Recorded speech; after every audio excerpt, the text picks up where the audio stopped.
देखिए हम नेक्स्ट पड़ाव की ओर बढ़ रहे हैं दोस्तों। हमारे लाइफ में हमारी हर एग्ज़ाम में ऐसा नहीं है कि केवल इस बोर्ड एग्ज़ाम में ही, हर एग्ज़ाम में चाहे किसी भी प्रकार की एग्ज़ाम दे रहे हो आप, बहुत ही इम्पोर्टेंट क्लासेस हैं दोस्तों। ठीक है ना, आपको समझना है अच्छे से। कोई ज़्यादा बड़ी भी क्लास नहीं होती है, छोटी क्लास होती है, तो केवल आपको समझना है।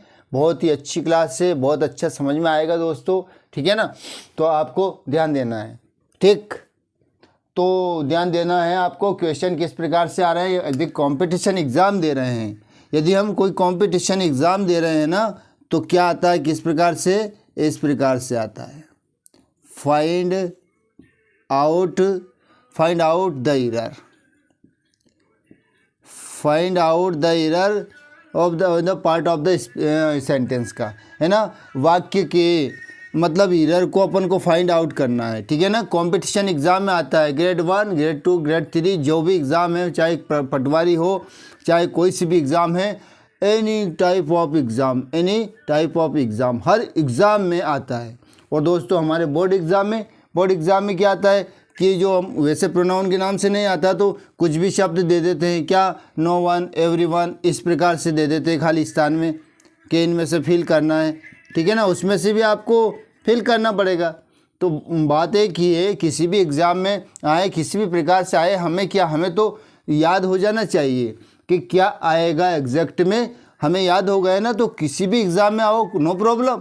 हमें क्या है, हमको करना ही है उसको, चाहे टिक द करेक्ट आए, चाहे फिल इन द ब्लैंक्स आए, चाहे कुछ भी आए, किसी प्रकार से आए, हमें अटकाना नहीं है। ठीक है, चलो फर्स्ट सेंटेंस पे आ जाते हैं हम। नो वन पार्ट है ये ना, इसमें फाइंड आउट करना है ना, आपको एरर करना है, तो एरर में भी समझ में आ जाएगा, और टिक द करेक्ट में भी समझ में आ जाएगा, फिल इन द ब्लैंक्स में भी समझ में आ जाएगा, सभी प्रकार से समझ में आ जाएगा। No one should oppress their neighbours, no error. ठीक है ना, तो नो वन नहीं है उसमें, तो शुड कोई दिक्कत नहीं, वो भी लगता है, ऑप्रेज कोई दिक्कत नहीं, केवल हमें यहाँ देखना है ना, पॉसेसिव केस में यहाँ देखना है हमको, पॉसेसिव केस में कि देयर नेबर्स से, तो ये सब्जेक्ट के हिसाब से सही हो रहा है या नहीं हो रहा है। ठीक है ना, तो पहले इसका हिंदी मतलब समझ लीजिएगा, क्या है हिंदी मतलब, क्या है देख लीजिएगा। No one should oppress their neighbours, मतलब किसी को अपने पड़ोसियों पर अत्याचार, या ऑप्रेज है ना, अत्याचार होता है, किसी को अपने पड़ोसियों पर अत्याचार नहीं करना चाहिए। तो अपने पड़ोसी पर, किसी को, एक व्यक्ति को की बात है, एक व्यक्ति की बात है दोस्तों, और यहाँ देयर लिखा हुआ है, देयर बहुत सारे लोगों की बात है, तो मतलब क्या है कि किसी को अपने पड़ोसियों पर अत्याचार नहीं करना चाहिए। तो सिंगुलर आएगा ये, या क्या है, प्लूरल है, तो दोस्तों क्या आएगा, सिंगुलर। ये चीज़ बहुत ज़रूरी है दोस्तों, यदि ये चीज़ अब हमने समझ लिया ना, तो हम किसी भी प्रकार की एग्ज़ाम हो, हम कभी नहीं अटकाएंगे। तो सिंगुलर तो याद है ना आपको, ही होता है, तो ही का क्या हो जाता है, पॉसेसिव केस में हिज हो जाता है। तो क्या हो जाएगा, no one should oppress his neighbours, है ना, किसी को अपने मतलब किसी को भी अपने पड़ोसी पर अत्याचार नहीं करना चाहिए, किसी को भी अपने पड़ोसी पर अत्याचार नहीं करना चाहिए। तो ये हमारा सिंगुलर आ गया, है ना, तो ये गलत था, मतलब हमारा एरर पार्ट 4 में था जो हमने सर्च कर लिया है। दोस्तों देख लीजिएगा, नो वन है, तो ये सिंगुलर ही इसके साथ में सिंगुलर पॉसेसिव केस में आते हैं, ये याद रखना है। और इसका प्रोनाउन यदि लिखना है नो वन का नेक्स्ट बार, तो ही लिखेंगे, और वो तो जेंडर यदि सेक्स आए, लिंग आए ना, तो तब जाके हम लिख सकते हैं, शी लिख सकते हैं, और यदि वो वस्तु में आए ना, तो वो अलग बात हो गई। ठीक है ना, तो आपको यहाँ देयर की जगह क्या लिखा अपन ने, हिज लिखा, सिंगुलर लिखा। ठीक है ना, ये याद रखना है आपको दोस्तों, बहुत इंपॉर्टेंट बात है ये। ठीक, नेक्स्ट सेंटेंस देख लीजिएगा, everyone should help one's friend, no error, है ना, तो देख लीजिएगा इसमें everyone should help one's friend. अब यहाँ भी देखना, आपको कन्फ्यूजन हो जाएगा। एवरीवन मतलब हर किसी को अपने दोस्त की मदद करनी चाहिए, हर किसी को अपने दोस्त की मदद करनी चाहिए, मतलब सिंगुलर की बात है। एक एक यूँ नहीं बोला कि सभी को अपनी दोस्त की मदद करना, तुम सभी को अपने दोस्त की मदद करना चाहिए, ऐसे नहीं, उसे करना चाहिए, ऐसे नहीं, मतलब हम सभी को, सिंगुलर बात है, सिंगुलर बात है, अपने दोस्त, अपना दोस्त, सिंगुलर बात है, अपना दोस्त है, मतलब सिंगुलर व्यक्ति है। तो सिंगुलर व्यक्ति है तो हमने क्या, ये वन वाला ये हमारा गलत है, क्योंकि ये कहाँ आता है, हमने अभी देख ही लिया है ना, पिछली क्लास में देख चुके हैं हम।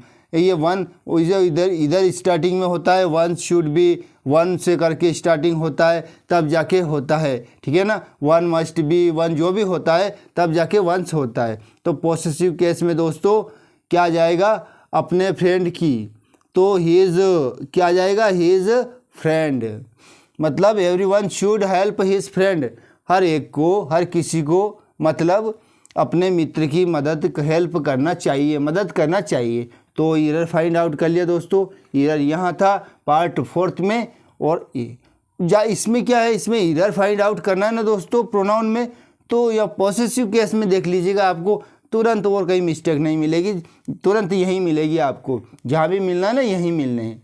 तो आप प्रोनाउन से समझ लीजिएगा, अगर प्रोनाउन समझ में आ गया ना आपको, तो आप एरर किसी भी प्रकार की हो आप इजीली कर सकते हो। ठीक, आगे देखिए, one must not be blind to his own defects, ये ध्यान से देखना है दोस्तों। सब्जेक्ट वन है, याद है ना आपको, one must not be blind to his own defects. अब तो क्लियर पता चल गया हमको, क्या मतलब होगा दोस्तों इसका मतलब क्या होगा कि जो व्यक्ति को अपने दोषों के प्रति अंधा नहीं होना चाहिए, मतलब व्यक्ति को अपना दोष पता होना चाहिए। ऐसा नहीं हो कि व्यक्ति के अंदर दोष है और उसको पता ही नहीं हो, ठीक है ना। तो व्यक्ति को अपने दोषों के प्रति अंधा नहीं होना चाहिए, अपने डिफेक्ट्स है ना, दोष है ना, उसके प्रति अंधा नहीं होना चाहिए हमको। तो देख लीजिएगा, अब यहाँ क्या आएगा दोस्तों, कितना आसान है। ये वन सब्जेक्ट है तो पॉसेसिव केस में हीज नहीं आएगा, वंस आएगा। क्या आएगा, वंस आएगा, वन में वंस, ठीक है ना। वंस ऑन डिफेक्ट्स, व्यक्ति को अपने दोष के प्रति क्या अंधा नहीं होना चाहिए। ऐसा नहीं, आंखों की बात नहीं है, मतलब उसको अनदेखा नहीं करना चाहिए। दोष है तो है ना, उसको बताना चाहिए। यदि हमारे अंदर दोष है और हम दोष को उजागर नहीं कर रहे हैं, किसी को बता नहीं रहे हैं, तो लोगों को तो पता चल ही जाएगा। आज नहीं तो कल लोगों को पता चलेगा, तो तब क्या होगा, यार ये दोषी व्यक्ति है और ये कितना बढ़ चढ़ के बातें करता है। तो अपना दोष कभी भी नहीं छुपाना चाहिए। हो सकता है दोष दूर कर दो यार, दोष है अपने अंदर तो उनको धीरे धीरे दूर कर दो, कोशिश करो कि अब दोष ना आए। और है, मान लिया जाए मेरे अंदर दोष है, सबके अंदर दोष है, उसके अंदर, इसके अंदर, तुम सब लोगों के अंदर दोष है, तो दोष है, आ गया या किसी भी कारणवश संगत में आ गया तो आ गया ना, उसको अब वैसे ही नहीं रखना चाहिए। हमारे शरीर से उसको क्या करना चाहिए, हटाना चाहिए, रिमूव कर दीजिएगा। धीरे धीरे वापस आप क्लियर हो जाओगे, दोष मुक्त हो जाओगे। इसलिए दोस्तों कोशिश करिए कि दोष है तो कोई दिक्कत नहीं, ज़्यादा दिक्कत नहीं है। यदि दोष है तो उसको नहीं निकालना, अपन नहीं निकालना जरूर गलत बात है। यदि दोष हैं और हमें पता भी है कि हमारे अंदर दोष है और हम यदि नहीं निकालेंगे ना तो ये गलत बात है। यदि पता है तो हमें निकालना चाहिए। कोशिश करो, आज नहीं कल नहीं, धीरे धीरे निकालो। ऐसा नहीं कि एकदम से आप दोष को ऐसे ऑपरेशन करा के बाहर निकाल दें, जी नहीं, ऑपरेशन की ज़रूरत नहीं है। दोष मुक्त होना बहुत आसान होता है। धीरे धीरे यदि हम प्रैक्टिस में लाएंगे ना, जो दोष है उसको अवॉइड करेंगे, उस पर ध्यान नहीं देंगे कि उस पर वो चीज़ करेंगे नहीं जो दोष मुक्त हो, दोष रहित हो, दोषी हो, उसे नहीं करेंगे बस, तो अपना काम आसान हो जाएगा। ठीक है दोस्तों, अब नेक्स्ट सेंटेंस देख लीजिए। Anybody can get their health checked up in hospital, no error. इसमें एरर, इसमें तो पता चल गया ना एरर यहाँ था, ठीक है ना, पॉसेसिव केस में था। Anybody can get their health checked up in hospital, no error. Anybody, या एनीबॉडी आया प्रत्येक व्यक्ति, और देयर उनका, ये प्लूरल आया, ठीक है ना। यहाँ एनीबॉडी आया और यहाँ देयर आया, तो दोस्तों उनका दोनों का कॉम्बिनेशन है ही नहीं, किसी भी हालत से कॉम्बिनेशन नहीं हो सकता है। तो एनीबॉडी है, तो सबसे पहले तो हमें इसका एरर फाइंड आउट करना है ना, तो इस पे ध्यान दे लीजिएगा। बाकी ट्रांसलेशन कोई वो एग्जामिनर थोड़ी ना पूछता है कि ट्रांसलेशन करिए, ट्रांसलेशन तो मैं ऐसे कर रहा हूँ, तो ज़रूरी नहीं है। ज़रूरी है हमारा एरर को फाइंड आउट करना। तो हमने यहाँ देखा ना, तो ये आ गया, ठीक है ना। ये सब्जेक्ट था तो ये पॉसेसिव केस में ये आ गया, ये था तो ये आ गया, ठीक है ना। क्लियर है वो, तो उस पर ट्रांसलेशन क्या है उसमें यही समझ सकते हैं हम। तो एनीबॉडी आया ना तो हिज आएगा। अब इसका ट्रांसलेशन तो मैं अब कर रहा हूँ। Anybody can get his health checked up in hospital, मतलब किसी भी व्यक्ति को अस्पताल में, है ना, किसी भी व्यक्ति, जो भी व्यक्ति है, किसी भी व्यक्ति को अस्पताल में अपना स्वास्थ्य, जो अपना हेल्थ होता है ना, उसकी जांच करा सकता है। मतलब कोई भी व्यक्ति किसी भी व्यक्ति को मतलब अपने इस अस्पताल में अपनी जांच को करा सकता है। ऐसा नहीं कि फिक्स है कि ये व्यक्ति कराएगा, ये व्यक्ति कराएगा। एनीबॉडी, कोई भी, कैन गेट हिज हेल्थ, उस अपना स्वास्थ्य की checked up in a hospital, अस्पताल में करा सकता है। कोई भी व्यक्ति अपने स्वास्थ्य की जांच अस्पताल में करा सकता है। क्लियर है दोस्तों, बहुत ही अच्छा है। हमको एरर भी फाइंड आउट हो रहा है और हम ये भी समझ रहे हैं, क्योंकि फिल इन द ब्लैंक्स में आ जाएगा, सब्जेक्ट ही रहेगा, तो हमको दिक्कत नहीं आएगा। इस प्रकार से सेंटेंस से या स्पेस दिया हुआ है वैसा का वैसे ही, तो आपको हिज भरना, जैसे देयर रहेगा, हिज रहेगा, हर रहेगा, जो भी रहेगा ना, तो आपको ये सिलेक्टेड करना है। तो आपका एरर ही नहीं समझ रहे हैं हम, fill in the blanks, tick the correct, सारी चीज़ समझ रहे हैं एक चीज़ में, है ना, all in one. All in one जो बोलते हैं ना, एक में सभी चीज़ें आ गई है हमारी, सब सीख रहे हैं। तो नेक्स्ट देख लीजिएगा दोस्तों, anyone can do this if he tries, if he tries, ध्यान से देखना है। Anyone can do this if he tries. अब मुझे बताओ, एनीवन है तो दोस्तों ही सोस बिल्कुल आ सकता है, कोई गलती नहीं हो सकता है। तो हम इसमें एरर तो ढूंढने चले थे, एरर मिला ही नहीं, मतलब नो एरर है। क्या, क्यों नो एरर है? क्योंकि जो सब्जेक्ट है उसी प्रकार से पॉसेसिव केस में ऑब्जेक्ट भी आया हुआ है। तो अगर कोई कोशिश करे, है ना, इफ़ ही ट्राइज, ये लिखा हुआ है ना, इफ़ ही ट्राइज, यदि या अगर, यदि या अगर बोल सकते हो, यदि बोल सकते हो। अगर कोशिश करे तो कोई भी ऐसा कर सकता है, कोशिश करे तो कोई भी ऐसा कर सकता है। एनीवन कैन डू दिस, ऐसा।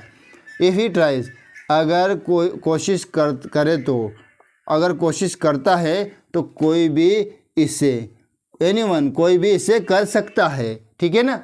तो ये हमारा तो करेक्ट हुआ, इसमें एरर है नहीं, ये पूरा का पूरा करेक्ट है। वो तो तब आता यहाँ शी आ जाता, वंस आ जाता, या कुछ वन आ जाता, कुछ भी आ जाता, है ना। तो हमको तो पता है ना, वन कैन किसी व्यक्ति के बारे में, एनीवन जो लगाया गया ना, किसी व्यक्ति से संबंधित, और ये जो है ना, ये किसी व्यक्ति से रिलेटेड बात है। ये तो अलग ही चीज़ है, वन है तो वन से वो आएगा ही नहीं, वो किसी व्यक्ति का जुड़ी हुई बात होती। ये भी व्यक्ति से रिलेटेड है एनीवन, तो ये व्यक्ति से रिलेटेड, ये भी व्यक्ति से रिलेटेड है, तो ये व्यक्तिवाचक, ठीक है ना। तो यूँ ही पता चल जाता है आपको, तो बिल्कुल आसानी हो जाती है। तो ये तो सही है। One of them has given of one's studies, no error. इसमें देख लीजिएगा, ध्यान से देखोगे ना तो आप आसानी से ढूंढ सकते हैं क्या एरर है। वन ऑफ देम, उनमें से एक हैज़ गिवन अप, छोड़ चुका है। क्या छोड़ चुका है? One's studies. तो दोस्तों इसमें देख लीजिएगा, यह वंस आएगा क्या? अब तो आपको समझ में आ ही गया होगा, वंस कभी भी नहीं आ सकता है, ठीक है ना। तो यहाँ क्या आएगा? वंस की जगह हैज़ आएगा। बहुत ही अच्छा क्वेश्चन है दोस्तों। One of them has given up his studies, उनमें से एक अपनी पढ़ाई छोड़ चुका है। उनमें से एक अपनी पढ़ाई, अपना अध्ययन छोड़ चुका है। नो एरर, ठीक है, समझ में आ गया। हमारा एरर यहाँ था, बोला था ना पॉसेसिव केस में ही एरर होता है। लास्ट दोस्तों देख लीजिएगा, one must do one's duty to his country, है ना, नो एरर। अब इसमें क्या एरर है आपको दोस्तों समझ गए कि आप error, one must do one's duty to his country, इसमें क्या आएगा? बहुत ही आसान है। ये सब्जेक्ट है, देख लीजिएगा, ये सब्जेक्ट है, वंस ड्यूटी पॉसेसिव केस में टू हिज कंट्री क्यों आएगा? जब ये ऑब्जेक्ट मतलब ये पॉसेसिव केस में वंस आया तो हिज कंट्री क्यों आएगा दोस्तों? यहाँ पर आएगा वंस कंट्री। क्या आएगा? One's country. मतलब क्या हुआ? One must do one's duty to one's country का मतलब क्या हुआ कि व्यक्ति को अपने देश के प्रति अपना कर्तव्य अवश्य निभाना चाहिए। ठीक है दोस्तों, बहुत अच्छी क्लास थी, बहुत अच्छा समझ में आया। आपको कितना अच्छा लगा क्लास के नहीं लगा दोस्तों, ज़रा बताइए हमको, हमें भी पता चले कि हम क्या बता रहे हैं, ताकि हम आगे नेक्स्ट क्लास में और अच्छे से बता सके, अच्छे से एक्सप्लेन कर सके। ठीक है, तो ये फाइंड आउट हो गया हमारा इंडेफिनेट प्रोनाउन थे। ये क्या थे? Indefinite pronoun. ठीक है, thanks for watching me, thanks for listening me, thank you very much.